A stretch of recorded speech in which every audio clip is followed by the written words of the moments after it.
audio visual. Tonton yang Anda dengar.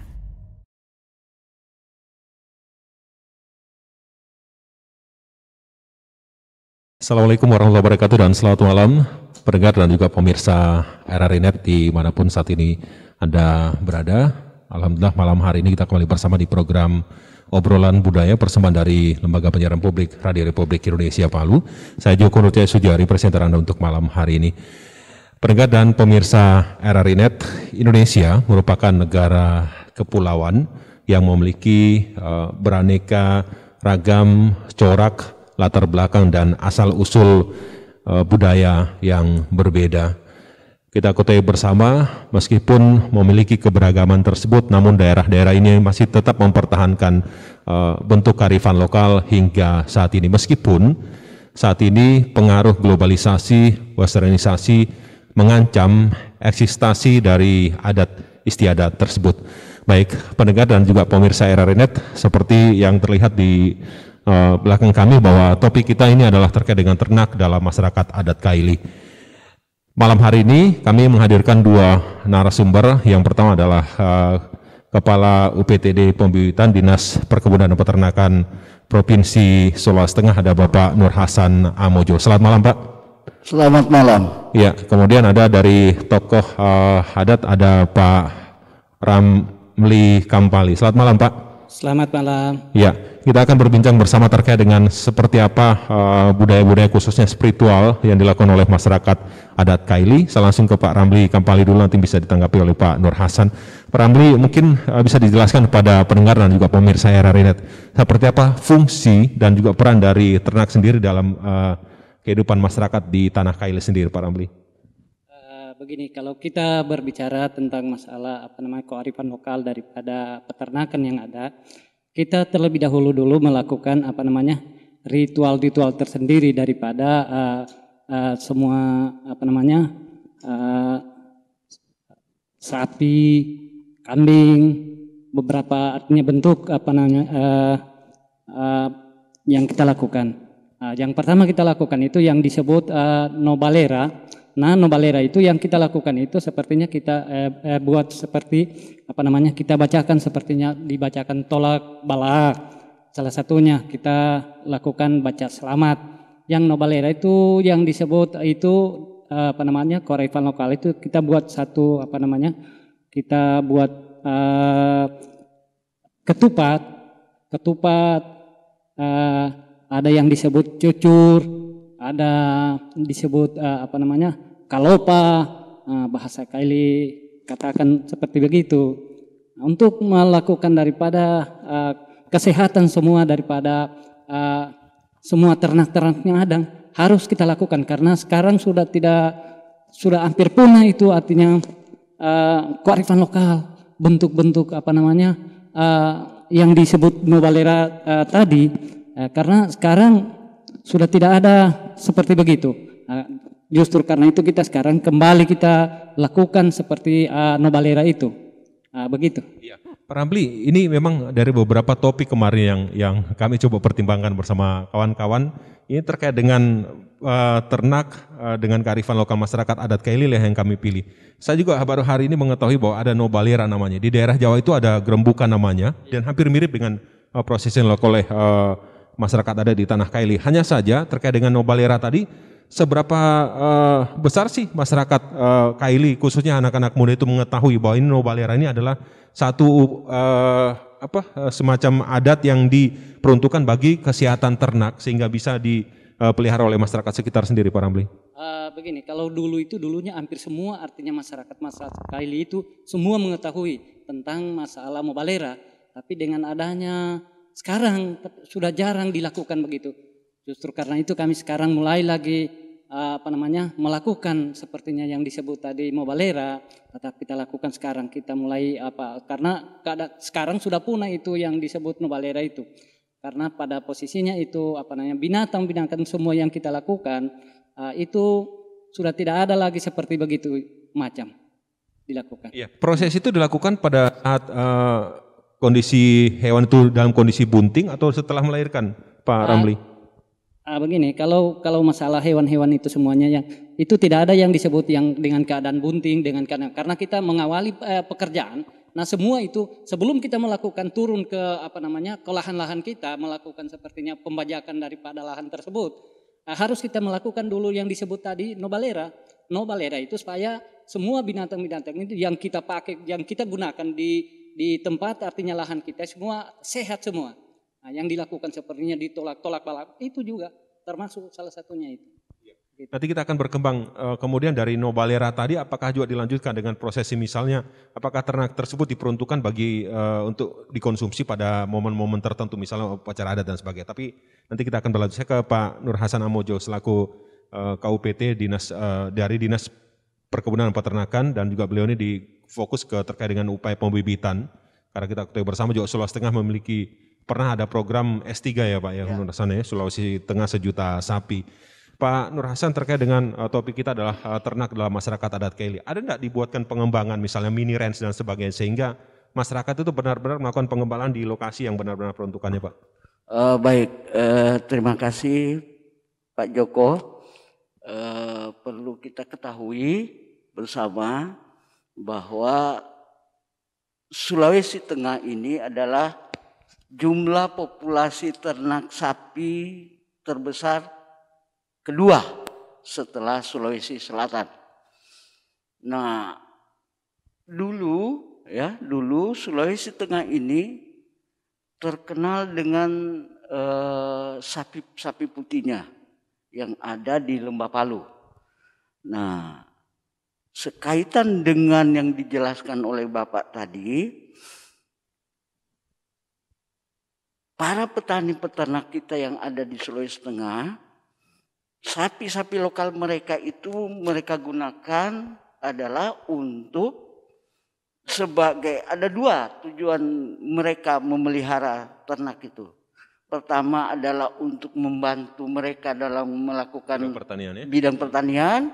Kedua itu adalah nilai estetika di dalam masyarakat Kaili itu. Jadi meningkatkan mereka punya derajat ekonomi di masyarakat. Nah itu yang dilakukan oleh masyarakat kita. Nah kemudian era sudah berkembang sekarang sampai saat ini hampir sudah tidak kita temukan lagi para petani kita menggunakan ternak untuk membajak sawahnya. Yang mereka pakai adalah mesin traktor. Nah, sehingga ternak tadi yang berkembang di masyarakat itu dijadikan sebagai pendapatan ekonomi mereka, dan juga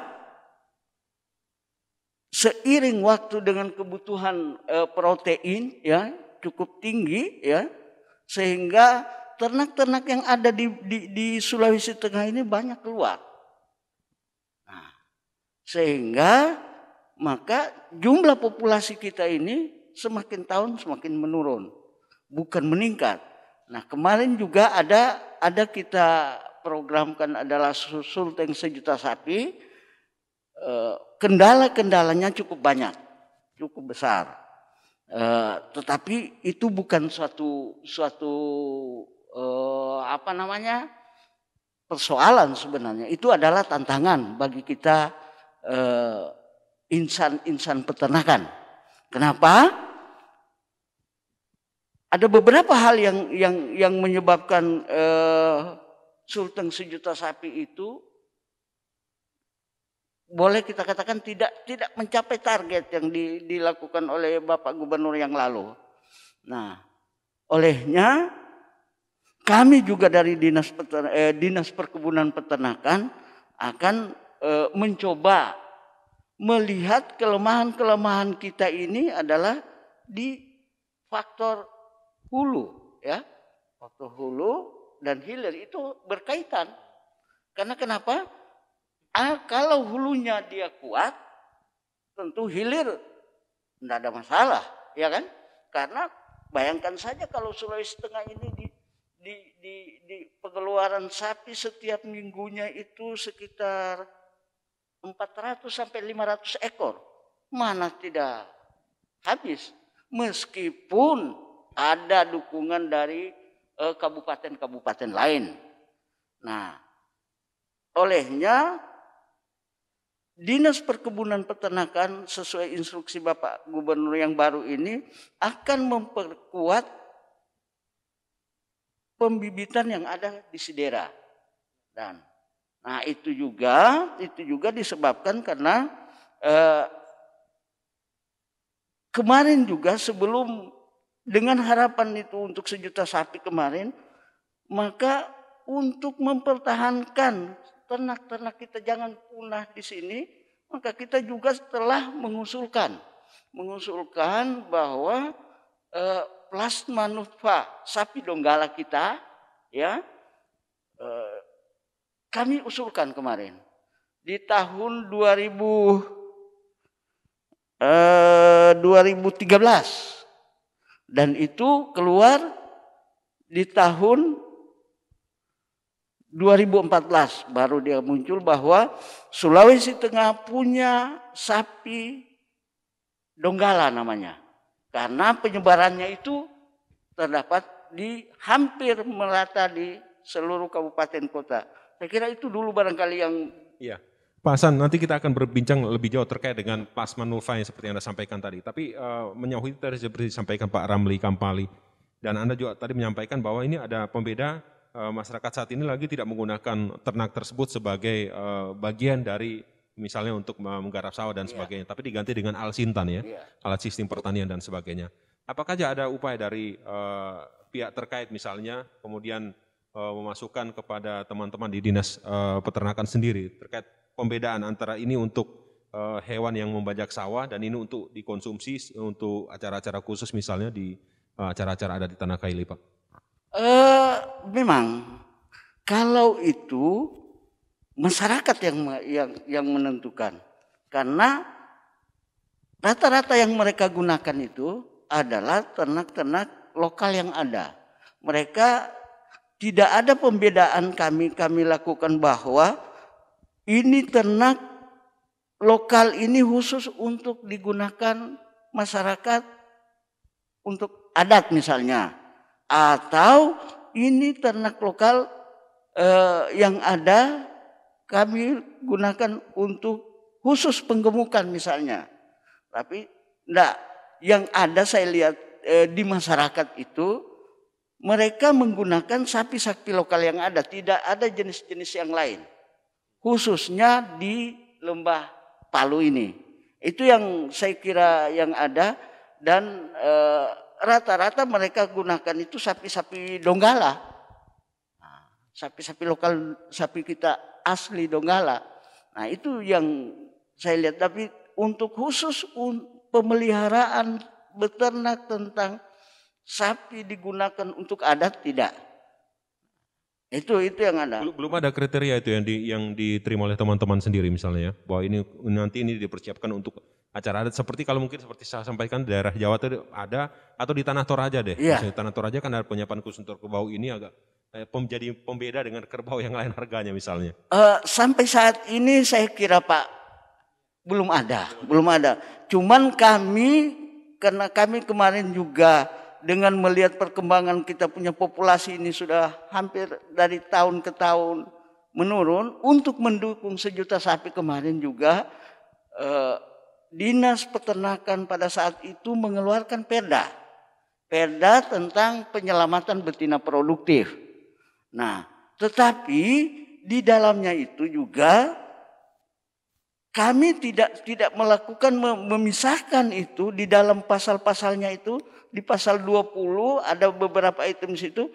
Kami khususkan memang membuka ruang untuk tidak, artinya meskipun misalnya dalam adat Kaili itu misalnya ada untuk seperti bunja ya, itu dilakukan pengorbanan terhadap ternak.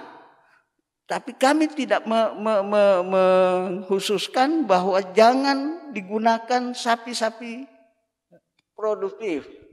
Kalau untuk adat disilahkan. Iya. Dan itu ada poinnya sudah dilakukan, termaktub di dalam perda tersebut.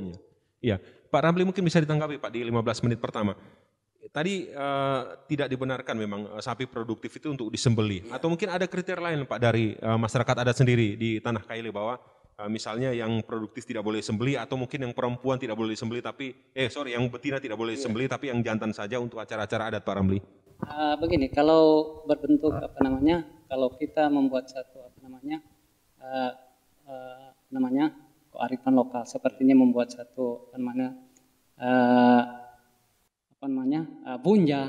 Tidak ada yang dikatakan mungkin ini seperti yang Bapak sebutkan tadi, mungkin khusus ini tidak ada. Yang penting sapinya sehat. Sapinya sehat itu yang pertama, sapinya sehat. Terus yang kedua itu jarang juga yang disebut sapi-sapi betina, harus yang jantan. Kalau kita melakukan sepertinya upacara-upacara pesta panen kayak begitu kita lakukan. Tidak ada penyiapan khusus Pak, misalnya jauh-jauh hari bahwa misalnya ada kegiatan misalnya acara pesta adat di masyarakat setempat apa kalau untuk Kaili namanya? Kalau di daerah lain kan misalnya padungku dan sebagainya. Kalau di sini apa ya? Itu sudah termasuk itu bunja itu yang disebut bunja. Kalau bunja, begini, jauh sebelumnya kita melakukan yang disebut bunja itu kita adakan rapat musyawarah dulu antara tokoh-tokoh adat, pemerintah di seputaran itu dengan tokoh-tokoh masyarakat. Di situ kita musyawarah tentang masalah apa-apa semua yang kita siapkan sebelum pelaksanaan. Nah, situ kita kita sepakati sapi, tidak ada yang disebut sapi begini, yang penting disebut sapi. Intinya sapi ya? Intinya sapi. Saya pikir mungkin ada misalnya kriteria harus sapi Donggala, tidak harus sapi Bali. Tidak ada yang ditentukan bahwa sapi Donggala atau sapi ini dan lain sebagainya. Tidak, yang penting berbentuk sapi dia. Tidak ada juga yang disebut barangkali seumurnya harus begini, tidak ada. Yang penting berbentuk sapi dia. Nah, begitu. Kalau kita melakukan sepertinya adat-adat bunja, begitu. Atau ada daerah-daerah lain di Kota Palu Pak atau juga di wilayah Sigi dan juga Donggala yang menjadi wilayah khusus yang untuk pengambilan sapi itu untuk cara adat tertentu misalnya. Kalaupun mungkin belum ada, nanti mungkin menjadi usulan kepada teman-teman dinas peternakan nanti untuk menyediakan khusus. Ada enggak seperti itu Pak misalnya? Saya misalnya ngambilnya dari Sambo lah. Sambo adalah produksi ternak yang paling bagus untuk acara adat misalnya. Tidak ada seperti itu Pak ya? Belum ada. Belum ada seperti begitu. Belum ada. Kalau memang ada khusus begitu kayaknya kita terima kasih. Sekali kalau dengan ada yang begitu itu. Pak Hasan mungkin itu menjadi menarik. Ini menjadi menarik perbincangan kita. Mungkin bisa enggak terpikir untuk menyediakan satu lokasi misalnya untuk acara adat bahwa nanti ke depan tidak lagi kita susah-susah mencari misalnya untuk acara akikah dan sebagainya yang menurut masyarakat adat Kaili sangat perlu Pak. Saya kira kalau untuk Sulawesi Tengah, karena sudah saya katakan tadi bahwa kita adalah populasi terbanyak kedua untuk Pulau Sulawesi, dan bisa jadi sebenarnya ternak-ternak kita yang ada ini justru kita lebih banyak daripada Sulawesi Selatan, karena mereka di sana sudah padat, nggak ada lagi tempat-tempat yang luas seperti kita di Sulawesi Tengah ini. Nah, kalau seperti yang Mas Joko katakan tadi, saya kira pintu yang dia masuki itu adalah populasi sapi Donggala. Karena sepengetahuan saya memang tidak ada kriteria sapi seperti apa untuk atau misalnya dalam adat apa namanya itu kalau itu ledo nu kuesa kana pakabelotona memperbaiki orang yang sakit. Balia. Di dalam balia itu sapi itu harus di apa namanya? Ditusuk. Ditombak. Jadi macam kalau di Spanyol itu ada apa namanya matador, seperti itu. Tapi sapinya itu diikat. Jadi kalau di dalam peternakan juga kita itu sebenarnya dilarang dalam peternakan itu merupakan penyiksaan binatang. Itu bukan model penyembelihan yang sesuai SOP dari ya, RPH Pak Hasan ya. Iya, baik. Nah, sehingga kami juga, karena seperti yang Bapak katakan tadi bahwa tidak ada persyaratan bahwa betina produktif, tidak ada atau betina jantan, enggak. Yang penting sehat. Kemudian tidak ada juga persyaratan misalnya warnanya bulu putih atau merah atau apa, enggak. Nah, itu yang sepengetahuan. Tetapi rata-rata mereka gunakan adalah sapi donggala. Nah, yang notabene sapi lokal kita. Nah, hanya saja untuk seperti Mas Joko katakan tadi, apakah ada upaya pemerintah untuk mengkhususkan untuk itu? Kita tidak. Karena tidak ada juga persyaratan dari masyarakat itu menggunakan sapi seperti apa, tetapi yang pasti tugas kami bagaimana meningkatkan populasi lewat ternak untuk Sulawesi Tengah. Itu saya kira yang baik. Pak Hasan dan Pak Ramli tetap bersama di sini, kita akan jeda dulu. Dan baik pendengar dan juga pemirsa RRI Net, tetap bersama kami di program Obrolan Budaya bersama dari RRI Palu. Kami akan kembali lagi setelah yang satu ini. Selamat datang di tatanan kehidupan baru. Kita saat ini dihadapkan pada ketidakpastian. Tidak pasti kapan corona akan berakhir. Banyak ketidakpastian yang harus kita hadapi. Di satu sisi, virus corona juga telah merubah banyak hal di kehidupan kita tanpa kita sadari. Jika Anda ingin tetap bisa bertahan dan selamat dari pandemi ini, sebaiknya persiapkan diri Anda untuk beradaptasi dan menjalankan tatanan kehidupan baru. Dalam prediksi tatanan kehidupan baru, kesehatan dan kebersihan menjadi komoditas nomor 1. Ketakutan orang-orang akan terserang virus membuat semua orang kini semakin ketat menjaga kesehatan dan kebersihan jika kita keluar rumah. Akan banyak kita temui wastafel dadakan di mana-mana. Hand sanitizer menjadi barang yang paling dicari. Orang mengenakan masker kemana-mana. Selalu menjaga jarak saat melakukan kegiatan dan tidak berkerumun. Dan tidak melakukan kontak fisik meski itu hanya sekedar bersalaman. Vitamin dan jamu menjadi barang yang banyak dikonsumsi selain makanan pokok. Sebelum bepergian, orang akan dicek dulu suhu tubuhnya dan tidak akan diizinkan melanjutkan perjalanan jika terindikasi tidak sehat. Dan akan selalu dilakukan cek suhu tubuh ketika berkegiatan sosial seperti di mal, rumah makan, atau di mana saja. Tidak menutup kemungkinan ke depan orang akan diwajibkan membawa dokumen kesehatan pribadi saat bepergian. Atau bisa jadi sistem pelacakan kesehatan di bandara dan terminal transportasi umum lainnya akan menjadi lebih praktis dan mudah. Nah, selamat datang di tatanan kehidupan baru. #Indonesia Tatanan Kehidupan Baru.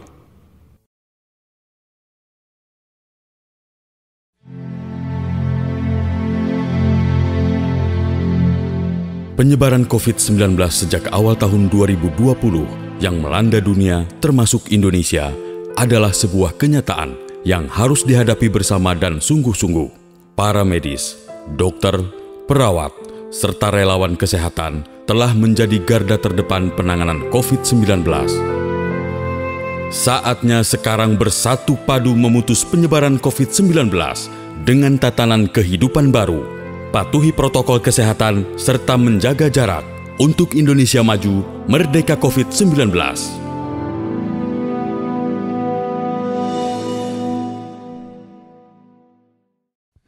Baik, pendengar dan pemirsa RRI Net, terima kasih Anda masih terus mendengarkan siaran kami di program Obrolan Budaya. Kami ingatkan juga siaran kami ini dapat Anda ikuti melalui RRI Play Go, kemudian melalui rri.co.id, dan juga di UC TV channel 20. Baik, kita kembali lanjutkan untuk program Obrolan Budaya dengan topik adalah ternak dalam masyarakat adat Kaili. Saya ke Pak Ramli kembali. Pak Ramli, ada enggak tradisi pemeliharaan hewan ternak yang ada di Tanah Kaili? Tadi di sesi rehat kita sudah berbincang, ada beberapa ilustrasi misalnya padang pengembalaan yang ada di pegunungan-pegunungan sekitar ini justru agak berbeda dengan pengembalaan di wilayah yang lain, misalnya Sigi, Donggala dan sebagainya. Mungkin bisa disampaikan pada pendengar. Betul sekali ya Bapak sampaikan, karena begini, di gunung yang sebelah kita itu agak beda, artinya dia punya gunungnya di sini agak merata, sehingga itu artinya ternak itu ya bagus, cara makannya bagus. Kalau di daerah-daerah sebelah sepertinya Marawola ya ke sana itu Paluase, itu agak dia punya tancakannya agak tinggi, dia tidak bisa kita menggembala di situ itu, karena mungkin makannya juga tidak bisa juga.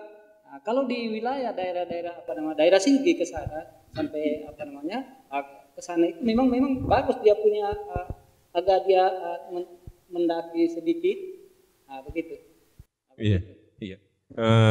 Pak Ramli, mungkin ada enggak misalnya model-model ketika di eranya waktu itu kan masa-masa kejayaan penggembalaan atau tingginya tingkat populasi hewan ternak lah, misalnya domba ya. Domba dan sebagainya cukup banyak peternak di wilayah ini. Model-model penggembalaan waktu itu Anda masih ingat nggak, misalnya sambil menggembala menyanyikan sesuatu lagu, misalnya suatu lagu, atau mungkin meniup seruling dan sebagainya. Anda pernah melihat itu nggak ketika era itu, di era 70-an 60-an misalnya Pak Ramli? Iya, betul. Pada waktu itu saya masih kelas 5 SD, pernah menggembala di daerah di Kelurahan Poboya. Terus kita menggembala itu artinya begitu sepulangnya dari sekolah sudah orang tua sudah suruh menggembala dulu, selesai makan semua anak-anak semua menggembala. Jadi kita ke sana itu bawa bekal ke sana itu. Terus kita ke sana itu kan ada juga teman-teman yang bisa bikin suling ya. Samping itu ada sudah nyanyiannya tersendiri juga kalau iya. Nyanyiannya seperti apa sih Pak? Boleh tahu kami Pak yang generasi saat ini Pak, supaya kita juga tahu. Iya begitu artinya nyanyiannya termasuk artinya tanang kaili dan lain sebagainya, banyak itu pengembala tertentu. Tapi saat ini tidak ditemukan lagi Pak, misalnya di wilayah Anda sendiri, wilayah Sigi dan sekitar, tidak ada lagi model-model penggembala lagi Pak di wilayah itu Pak? Kalau di era sekarang ini sudah hampir jarang berjarang sudah artinya pengembala seperti yang saya sebutkan tadi itu. Sekarang sudah kalau sekarang ini tinggal di pedesaan begitu ada pengembala, tapi di wilayah bagian Marawola ke sana itu sudah tidak ada yang pengembala seperti begitu. Sudah pada umumnya diikat itu sapi. Ya karena dipakai langsung itu bajak lahan, begitu. Tidak ada lagi untuk digunakan untuk sepertinya tunggu digembala begitu itu ke sana, tidak ada lagi begitu. Kalau dulu di masa kecilnya Pak Ramli, apa model penggembalaan seperti apa sih Pak? Apa dilepas di padang penggembalaan kemudian nanti pulang sore digiring kembali dan mereka berkumpul di samping rumah, atau seperti apa sih Pak Ramli? Model-model pengembalaan di Tanah Kaili sendiri seperti apa? Kalau pengembala di dulu itu kita tetap juga dipantau sementara artinya itu ternaknya itu sementara makan kita juga biasanya ada bernaung di pohon-pohon, lihat semua kita punya ternak di sana. Kalau memang sudah tidak kelihatan, masuk kita kontrol lagi itu. Cari begitu. Itu kambing apa domba Pak? Kambing, domba ada. Domba itu domba, ya? Ada kambing, domba. Iya.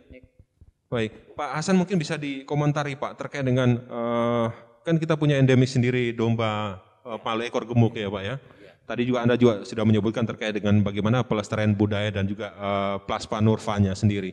Upaya dari teman-teman dari Dinas Peternakan sendiri seperti apa Pak untuk tetap melestarikan domba ekor gemuk di Kota Palu dan juga pengembang biakan dari sapi donggala Pak Hasan? Baik, untuk plasma nutfa sebelum saya lari ke situ, saya coba sambung tadi dari Pak Ramli bahwa model pengembalaan kita punya orang-orang masyarakat lokal dulu di Palu ini di era sebelum 70-an ya, mereka punya sistem adalah kalau orang Jawa bilang diangon-angonkan ya. Jadi kapan mereka ke sawah bawa ternaknya ikat di padang, ya, yang ada padang-padangan. Kemudian biasanya mereka hanya pindahkan karena ya masa itu tidak ada lagi, orang itu masih jujur lah. Jadi sapi itu tidak pulang lagi ke rumah, tinggal dihitung. Kalau mau dikasih minum sapi, bawa ke sungai. Nah, begitu. Kemudian kapan mereka gunakan pakai untuk mengolah lahan? Nah, pagi harus sudah persiapkan. Seperti itu modelnya.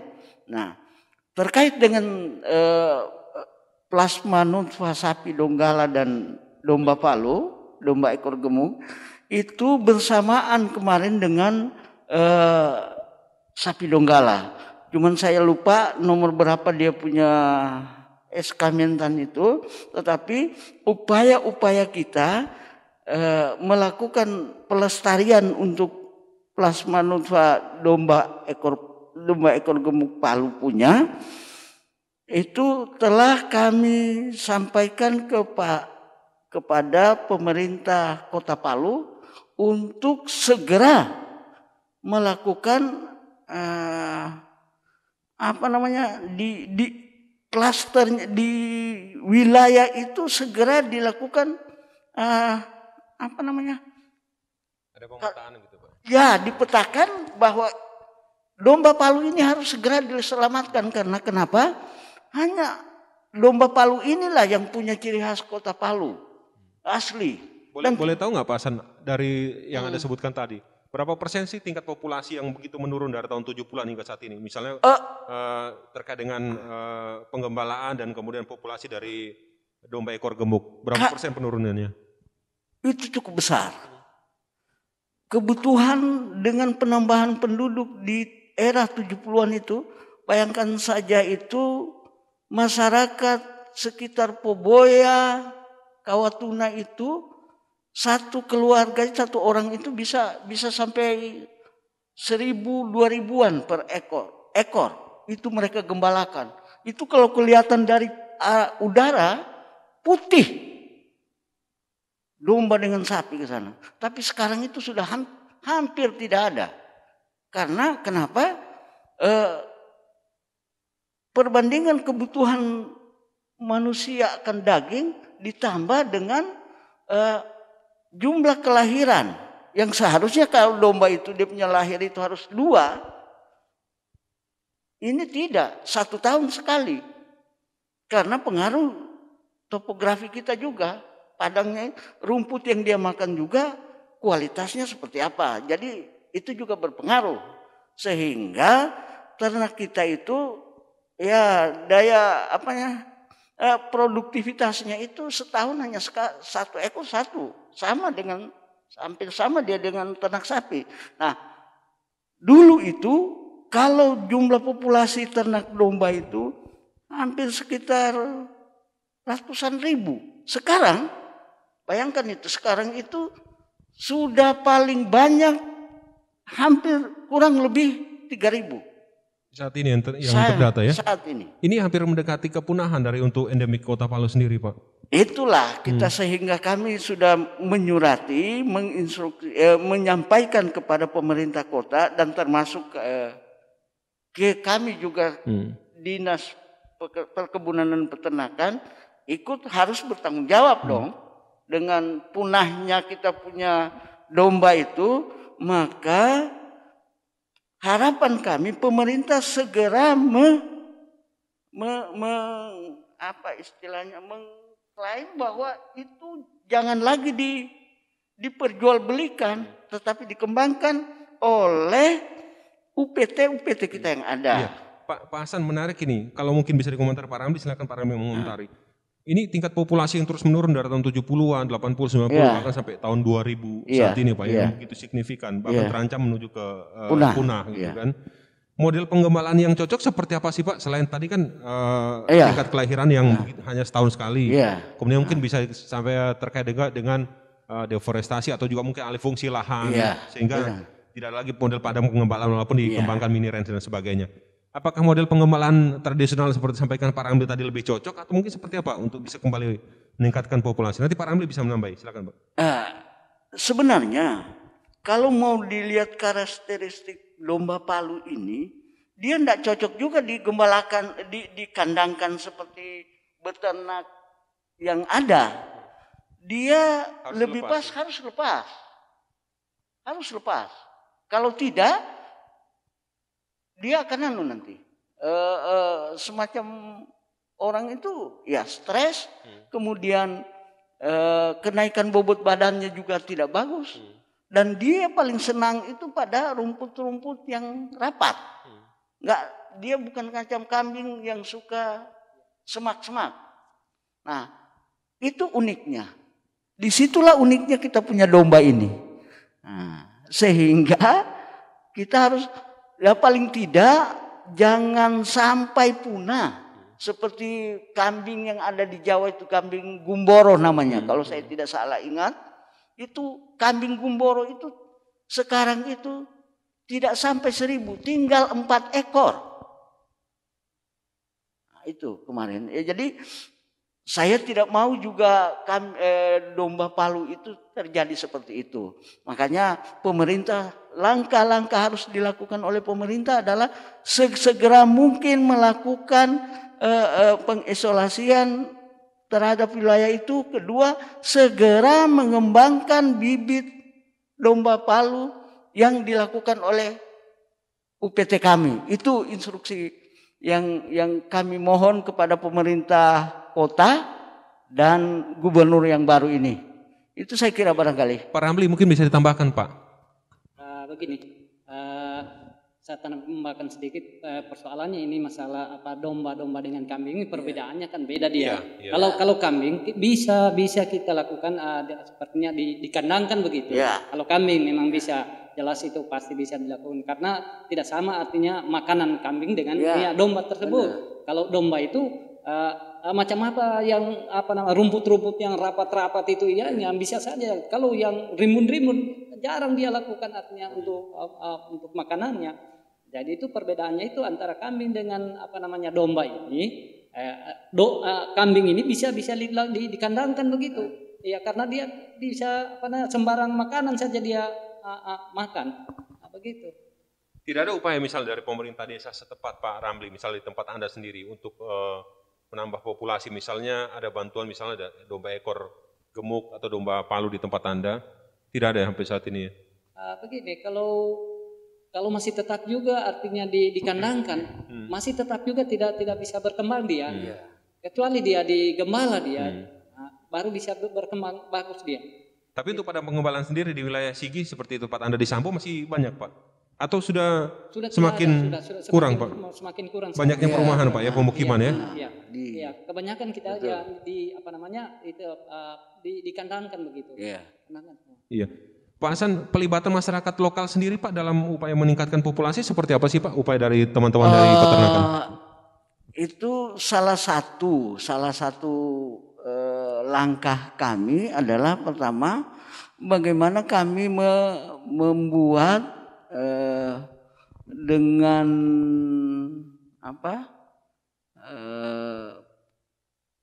straw namanya semen ya, bibit sperma sapi ataupun kambing kita bekukan. Itulah yang kita lakukan inseminasi kita seleksi itu pejantan yang bagus. Kemudian kami buatkan sperma bekunya. Setelah itu kami lakukan IB, inseminasi jadi itu langkah-langkah kami karena hanya itu jalan satu-satunya peningkatan populasi yang efektif, terukur dan tercatatlah dibanding kita masyarakat di sini kita libatkan, mereka menyediakan mesin-mesinnya, dalam hal ini betina. Sehingga dan itu juga harus didukung dengan regulasi yang jelas. baik pemerintah kota maupun provinsi. Saya kira itu barangkali yang intinya. Baik, Pak Hasan dan juga Pak Ramli dan juga pendengar serta pemirsa RRI dimanapun saat ini Anda mendengarkan siaran kami dan menyaksikan siaran kami malam hari ini. Tetaplah bersama kami di program Obrolan Budaya Persembahan dari LPP RRI Palu. Kami akan kembali setelah yang satu ini.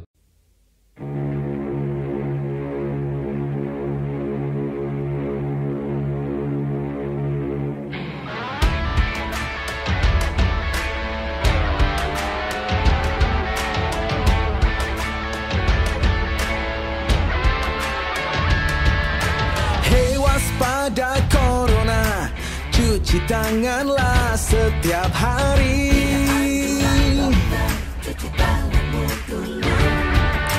Jaga selalu jarakmu ketika kita berinteraksi.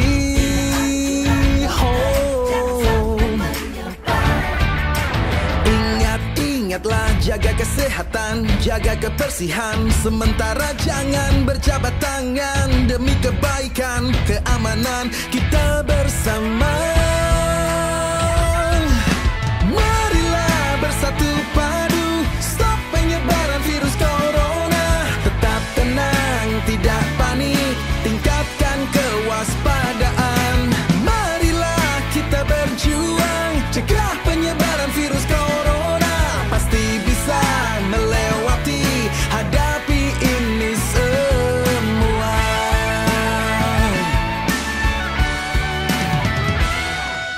Jangan kau sebar berita hoax yang tak jelas.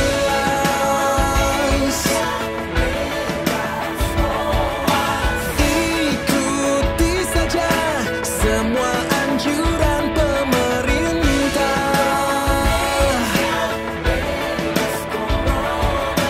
Bekerja, belajar, dan beribadah di rumah. Hey! Marilah bersatu padu, stop penyebaran virus corona. Tetap tenang, tidak panik, tingkatkan kewaspadaan. Marilah kita berjuang, cegah penyebaran virus corona. Pasti bisa melewati, hadapi ini semua.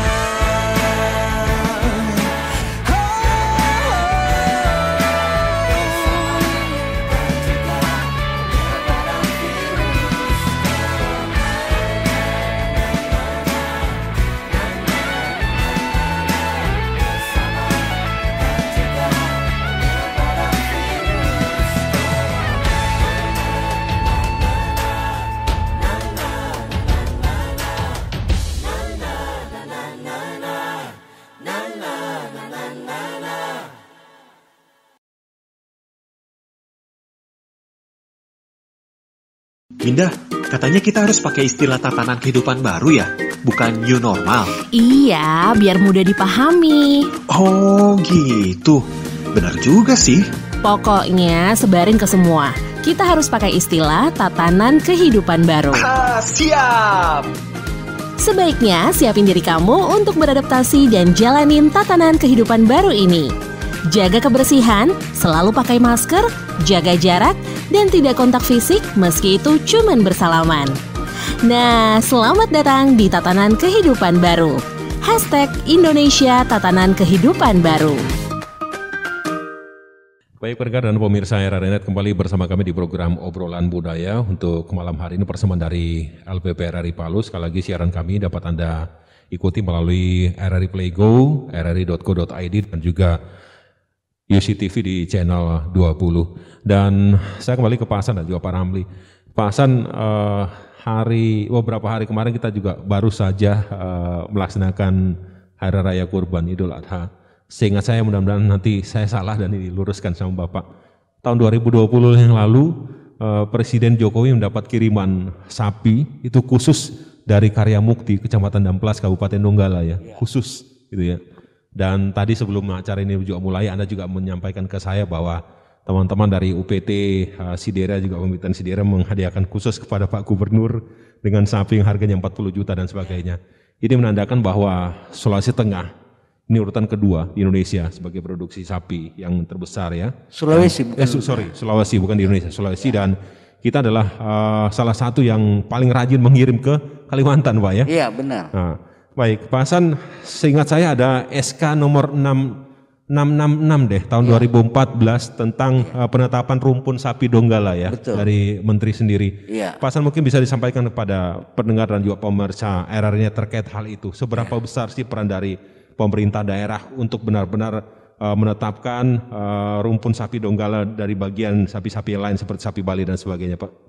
Nah, ini penyampaian dari Bapak Gubernur kemarin kepada kami bahwa sapi Donggala diharapkan jadi tuan rumah untuk daerahnya.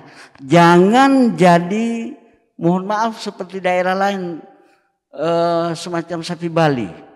Dia punya plasma nutfah sapi Bali, tetapi di Bali hampir tidak ada sapi Bali kita ketemu. Nah, itu yang Pak Gubernur instruksikan ke kita, sesegera mungkin dalam waktu dekat ini 100 hari kerjanya beliau akan kita launching plasma nutfah bibit sapi Donggala semen bekunya. Nah, itu tinggal melakukan SNI dari LS Pro yang ada di Jenak.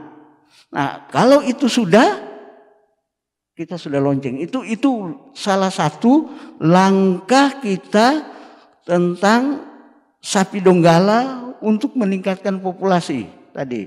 Terlepas itu juga dengan sapi Donggalanya jadi tuan rumah dan diharapkan oleh Bapak Gubernur, kita juga adalah salah satu daerah penopang daging untuk wilayah-wilayah Kalimantan tadi. Jadi diharapkan kalau bisa daging keluar, jangan lagi sapi.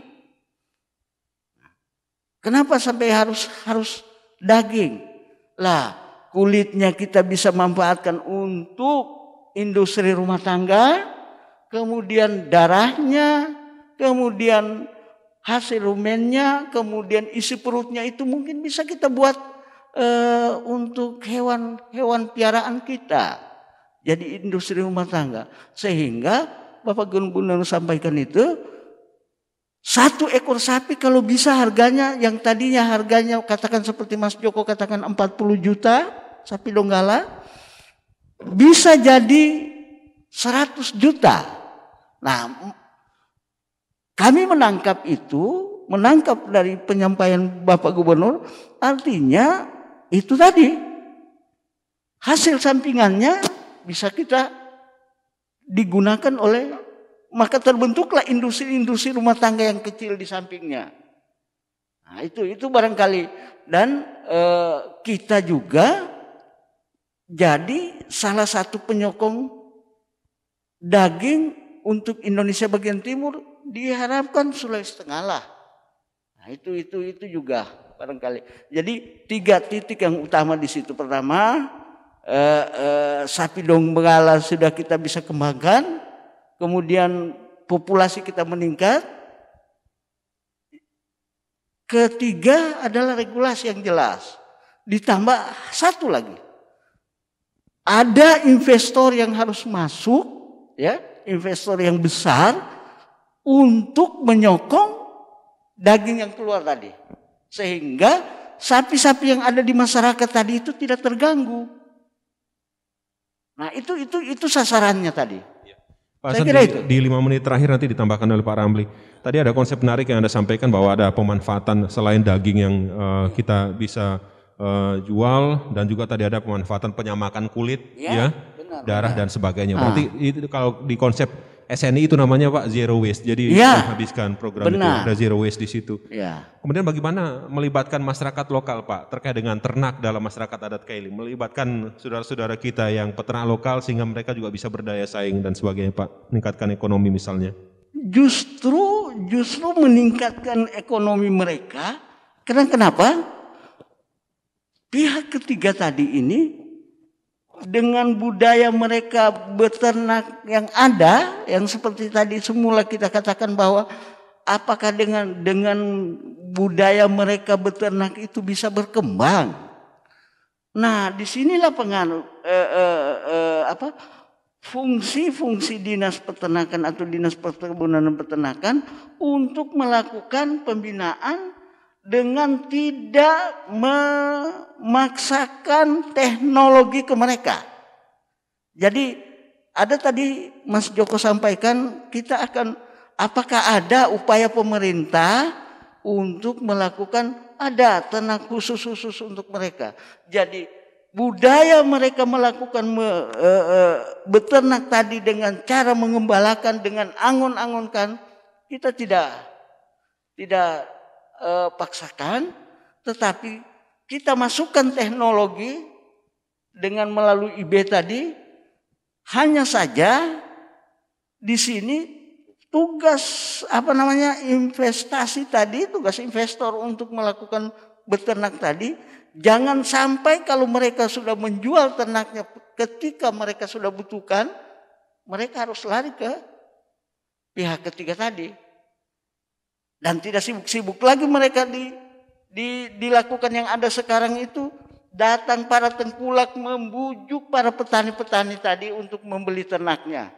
Nah, kalau itu tidak, kalau yang saya katakan tadi, malah justru kita sudah lakukan dengan perlindungan perda yang ada, kemudian masyarakat juga kita bina, bukan ditekan mereka dengan cara beternak sesuai dengan kemampuan mereka. Dan itu kami tetap lakukan, tetapi tidak merubah cara mereka beternak. Hanya saja kita sarankan ada satu yang teknologi mungkin dengan melalui inseminasi buatan. Saya kira itu. Pak Ramli mungkin bisa ditambahkan 1 menit Pak, silakan. Saya cenderung tadi dengan pengekspor sapi dengan sapinya atau dengan dagingnya. Lebih cenderung saya mengekspor dagingnya karena kita kan di sini sifatnya penggemukan ada. Di wilayah kita kan penggemukan. Kalau di wilayah kami itu khususnya di bagian Dolo Selatan penggemukan ada beberapa tempat di situ. Karena kita sudah selalu sering kita datang si pembeli langsung mengekspor ke Kalimantan itu sapi-sapi yang hasil penggemukan itu. Begitu. Jadi kalau kita merasa bagaimana kita langsung begitu itu, kalau bisa kita mengekspor dagingnya saja seperti yang Bapak sebutkan tadi itu. Begitu barangkali yang kita bisa lakukan yang terbaik. Pak Hasan mungkin sekaligus closing statement Pak. Satu yang pada prinsipnya bahwa adat tidak terlepas dari bagaimana proses pemeliharaan ternak. Nah, masyarakat di sini diharapkan bantuannya mempertahankan reposisi populasi yang ada di masyarakat dipertahankan, jangan lakukan pemeliharaan ternak sesuai dengan budaya yang ada, sehingga pemerintah akan mendukung lewat teknologi dan regulasi. Itu saya kira yang penting. Terima kasih. Terima kasih Pak Hasan, Pak Ramli, dan pendengar serta pemirsa RRI.net. Gempuran teknologi di model peternakan yang seperti disampaikan oleh narasumber kami tadi bukan berarti harus mengancam eksistensi dari sebuah peternakan tradisional yang ada di wilayah Kota Palu dan sekitarnya. Paling tidak bisa memberikan warna dan juga ada atmosfer yang lebih berbeda lagi untuk meningkatkan populasi baik sapi donggala maupun domba ekor gemuk yang ada saat ini. Demikian obrolan budaya persembahan dari Lembaga Penyiaran Publik Radio Republik Indonesia Palu. Saya Joko Nurjaya Sujari bersama kru yang bertugas ucapkan selamat malam dan sampai jumpa. Indonesia,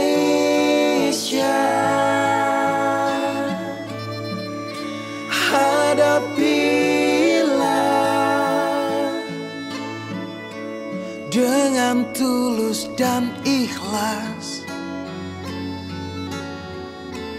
Ini pasti berlalu.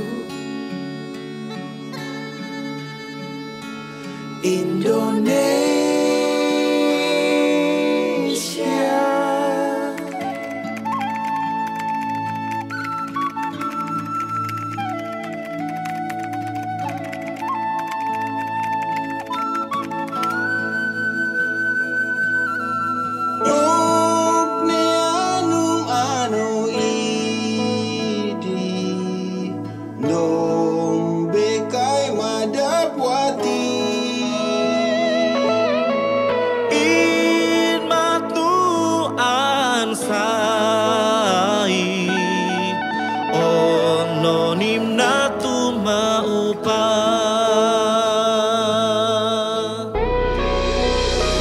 jaga tiada